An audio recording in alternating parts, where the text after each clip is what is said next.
Hey guys, just finished my first marble run. We're going to be going live with this tomorrow if you check our website for details, but I want to tell you guys about supplies you're going to need for this activity. So, scissors, safe scissors for you, a ruler, something with a hard edge, very important, tape, and light cardboard, so easy things like snack containers, cookie containers, things like that work great.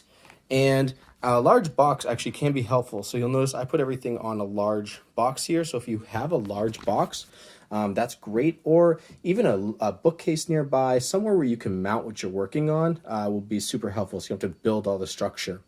So yeah, scissors, ruler, tape, cardboard, maybe a big box. Other things you can bring to the party. Recyclables, maybe you have a recycling bin with some interesting things like bottles, things you want to try to make something out of, maybe some toilet paper tubes, things like that. Pen, paper clips are cool, office supplies, magazines, and paper. We'll put this all on the website, so we'll look forward to seeing you guys in the future, and be safe out there.